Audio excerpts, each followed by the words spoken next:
Hello everyone, welcome to another edition of Pacesetters. This week we thought we'd go in a slightly different direction, and with breeding season upon us, we thought who better to speak to than the president of the Harness Breeders New South Wales Association, Flora Robson. Flora, welcome to Pacesetters.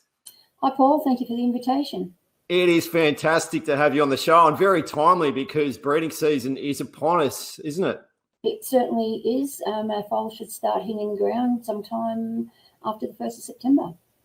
Must feel like Christmas for the Breeders Association, doesn't it? Oh, it's excellent. We love to see all the new babies born and the stars of the future. Yeah. All right, so for the uneducated out there, and let's call that me, let's go through some of the dates. So the 1st of September is a really important date when it comes to breeding, isn't it? Yeah, it is. That's when you should be really having your mares. Your mares should be coming into season at that time, and it's recommended that the mares have a cervical swab and culture. That's to ensure that there's no infection, and so you can proceed with your breeding program early in October when we start officially serving. Okay. It's exciting times, isn't it? Because, you know, I guess there's an element of luck, but a lot of science has gone into the breeding process, and particularly in recent years, hasn't it, to make sure that we're getting the best possible foals and ultimately leading into, some great racing for our industry too. Oh, it definitely is. Over the past few years, our horses have become far more athletic, better gaited, and because they're better gaited, they can produce a lot more speed. So yes, it is very exciting when you look back to the old days of the 50s and 60s, when they were heavier and slightly slower times than they are now. So yes, it is very exciting. You just wonder where it's going to end. Well, we're seeing it reflected in track times as well, and the pedigree of some of the horses that are running around at all of our tracks right across the state. Is certainly very impressive. And so, Flora, let's have a look at the Breeders New South Wales Association. So 70th anniversary, I believe, recently. Yes, this is our 70th year, and it was founded on the 15th of March, 1951, by a very illustrious group of people. Jack Wraith was the very first chairman, and we honour Mr. Wraith with the Wraith Memorial that's run every January on Tabcorp Park, Menangle. Other founding members of it was then called the Trotting Breeders Association of New South Wales. The co-founders were J.D. Watts, an absolute legend, Mr. Arthur Booth, Bill Picken, Sergeant Laxton, and Mr. Evans. You're just like the Wikipedia. You're just like Wikipedia for the Breeders Association. I had to look down at my notes. Then I couldn't remember all the gentlemen. Look, I don't think anyone would be. I think you've done very well to rattle off all those names across 70 years. But how did you manage to become the president of the Breeders Association? What's your background to become part of that? I'm third generation harness breeders. We're only very small players, but we've always been very enthusiastic. My great uncles started it, and they had quite a few successful horses racing, and probably the most successful was a stallion called Sterling Hanover. And then my uncle took over, and the colours that he raced in, the green with the purple, are my racing colours, and we've had those in the family now for 67 years. I don't know if my daughter will continue with them, but it certainly would be nice to think that the colours would continue. Is it tracking in the right direction with the daughter, or you think she might have had enough? Well, she's a very busy equine racetrack veterinarian, so I don't know if she'll have enough time to actually race all the girls, but I've been collecting a tidy little band of nicely bred and well-performed mares for a few years now, and the babies are just starting to hit the track and be born this year. You must love it if you're so ingrained in it for that amount of time, Flora. Where's the love and the passion for the industry come from? Oh, I just love the horses. I love the racing. I love the people. It's very exciting. It's a sport that you can actually become very hands-on with. Thoroughbreds, you're a little more detached. You can't get up close and personal with the horses, but in standardbred racing you can, and there's no horse with a better temperament than a standard breed. And that's the sentiment that, you know, I hear a lot of, you know, and the ability for a standard bred to not just be a racehorse, but to be such a calming influence on people beyond racing, to have a role on, you know, on farms and camp drafting, riding for the disabled. It's you know, the pedigree really does lend itself to a lot of different options, doesn't it? Oh, it certainly does. And on our committee, we do have, well, there's two of us on the committee that are actually directors on the rehoming company. And yes, it is very rewarding. We've got some really good retrainers that are getting these horses off the track, reschooling them and sending them out to very successful careers. And it's really great to see the owners and the trainers getting behind the rehoming company, actually coming to us and giving us their, you know, racehorses to take on to the next level of their life. That must be super rewarding for you to be, you know, in the role that you're playing with the Breeders' Association. So that's in that early, you know, the absolute infancy and the, you know, conception of stage of a horse to then go through to its journey and then to round it out with the rehoming process and making sure that there's, you know, life after racing. That must be really rewarding to have both sides of that spectrum for you. It is. It's really rewarding. You see them. You have members ringing out saying, "Oh, we've just had so and so has just foaled to whichever stallion," and then many of them are now giving them back to us to rehome, and they've been with the people that actually have them for the rehoming. They've actually been sending us photographs and updates of the progress of the horses that have now moved on to the next phase in their life. Yeah.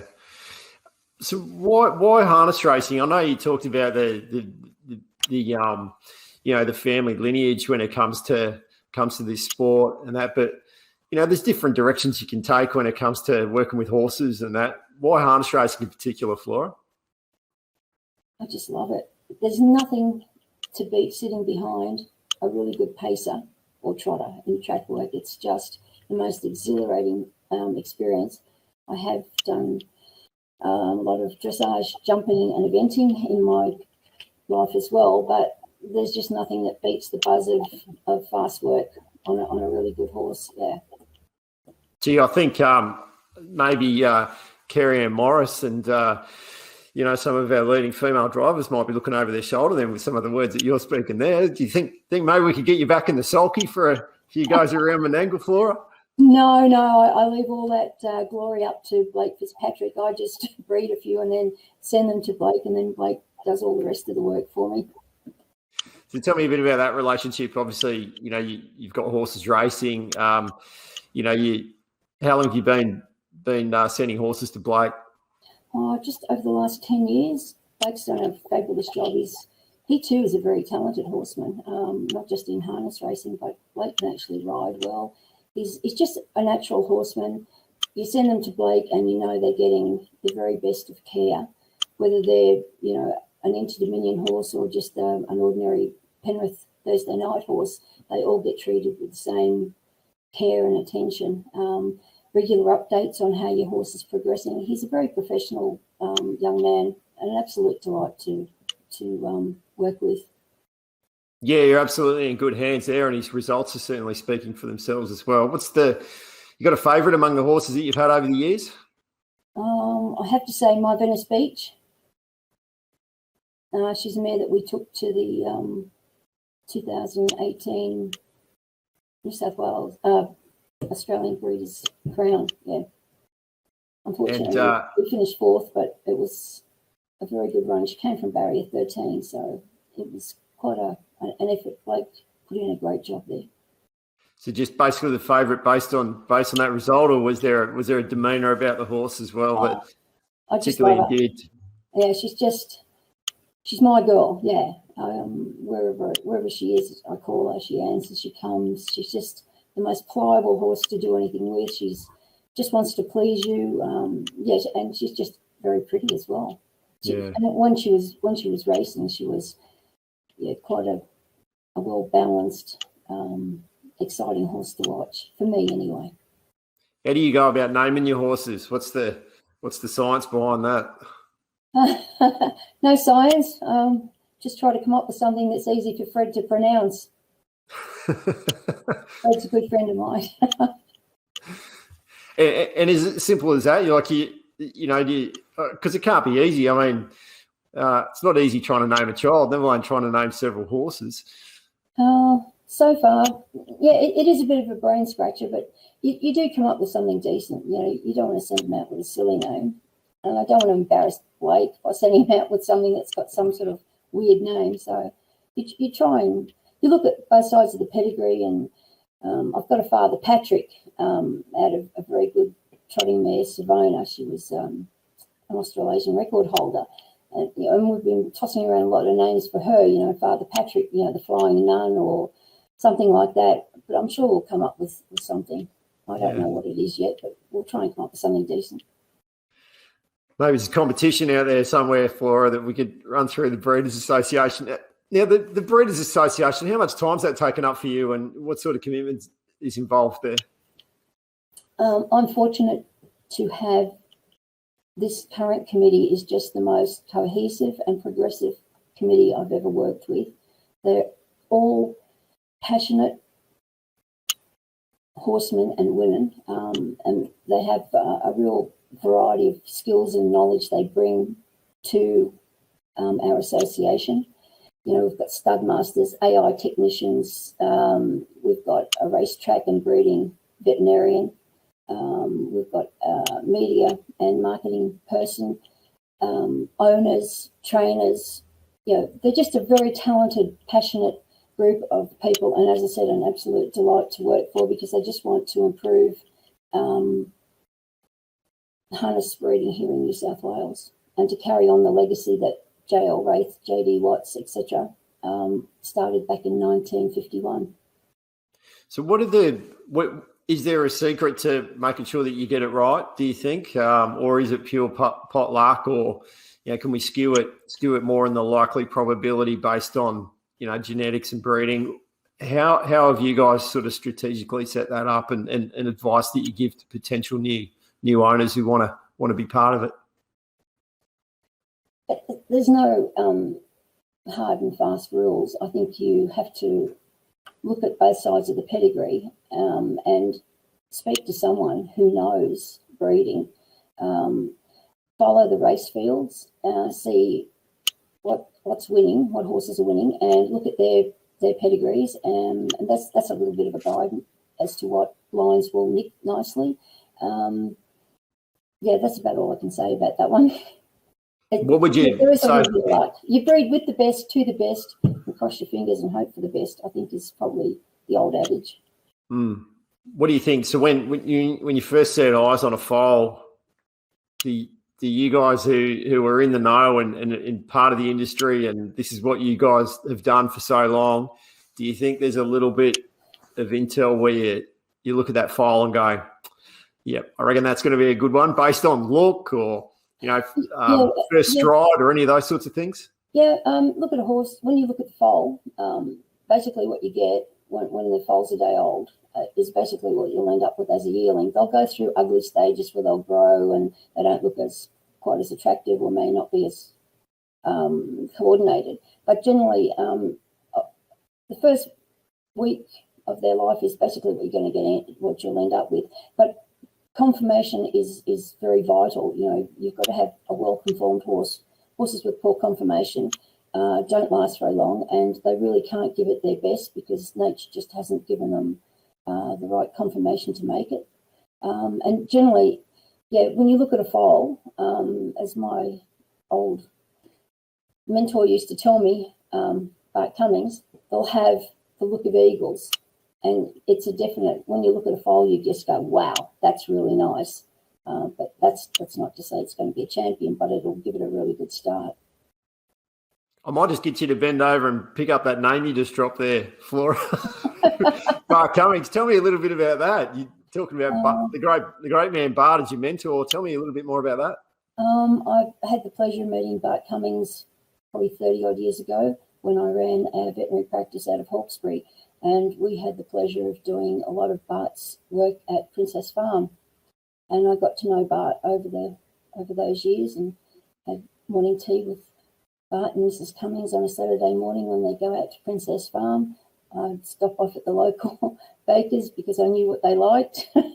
We'd have a morning tea, and Bart just had the best eye for a horse and an absolute passion.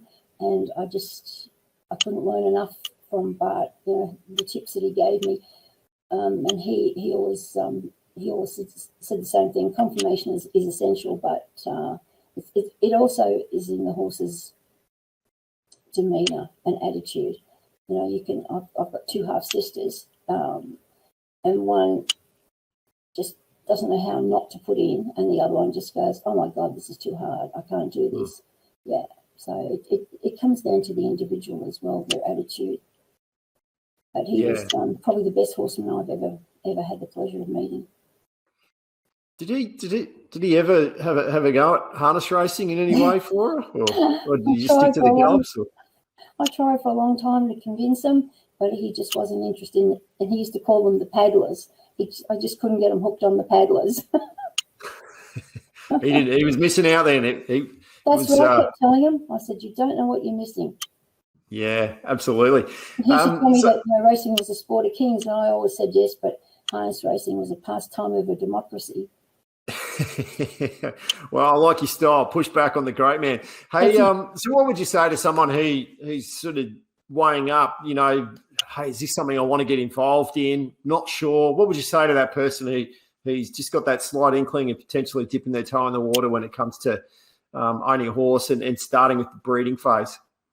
To get in touch with Harness Breeders New South Wales, we've got a website, www.harnessbreedersnsw.com.au. We've got all the contacts, phone numbers and people to contact.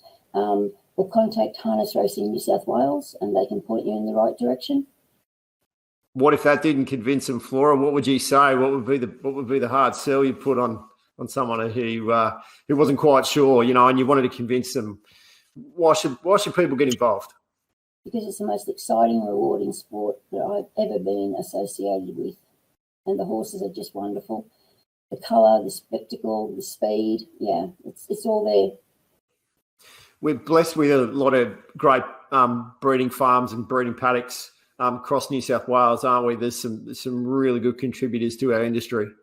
Oh, my word, the biggest stud farm here in New South Wales is Euroby, run by Rod Woodhouse, and Rod is a very generous sponsor. He sponsors our Harness Breeders New South Wales Group 3 Go Girlfriend series.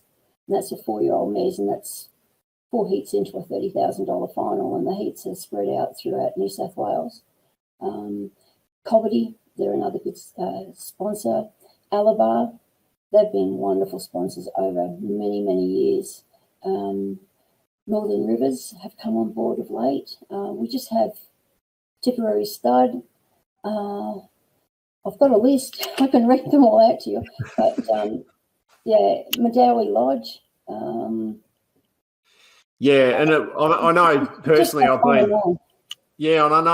I've been sort of, mentioning them each week, in the sprint lane program that we do on Fridays, and it's a key indication of just how many great contributors we've got. Obviously, the stallion incentive scheme that Harness Racing New South Wales runs, runs some sort of has an involvement in what you're talking about, but those type of great contributors really do keep the industry afloat, keep it going, making sure that the future's secure. Exactly.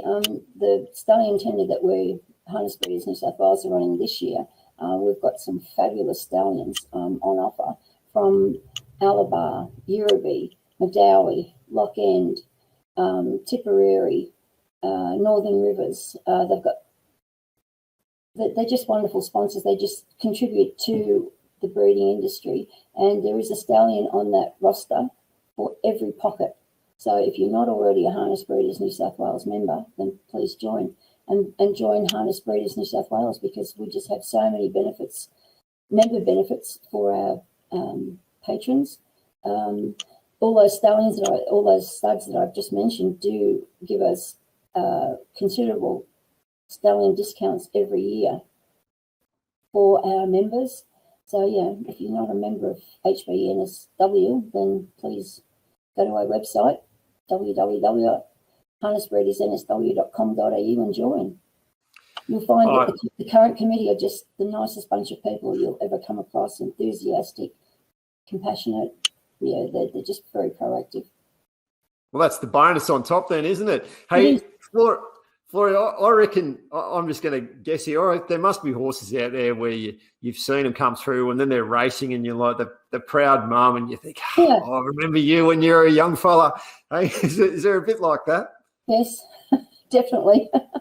I've got Give me some of those horses that are super memorable that you remember as foals and yearlings. Oh, of my own or of any. There must be some that are going around. As a breeder and an owner, I've got a young horse going around at the moment, and I can tell you there is no thrill to beat the horse that you see. You breed, you're there when he takes his first breath, and then you see him win his first race. It is just the most exciting, exhilarating experience. Ask Fred Hastings. He said there's nothing more exciting or entertaining than watching this fat little redhead, myself, jumping up and down and wheeling the horse home. So, yes, it would be wonderful if everyone could experience that sort of thrill in their lifetime, yeah.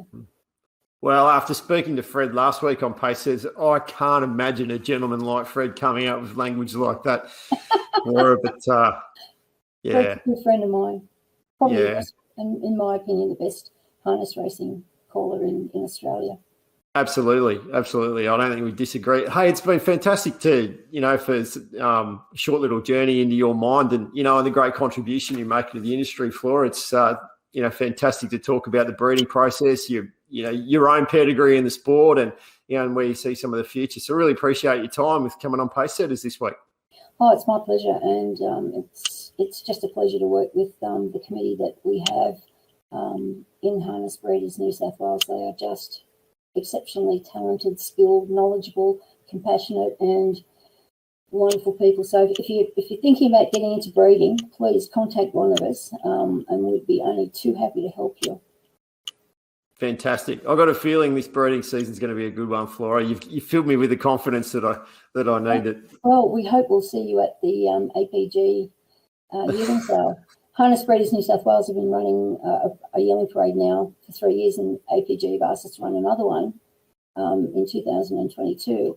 And I can assure you that the yearling parade is something to go to. And look forward to it. You have to keep your hands in your pocket though, Paul, because there's so many beautiful horses going around. Yes.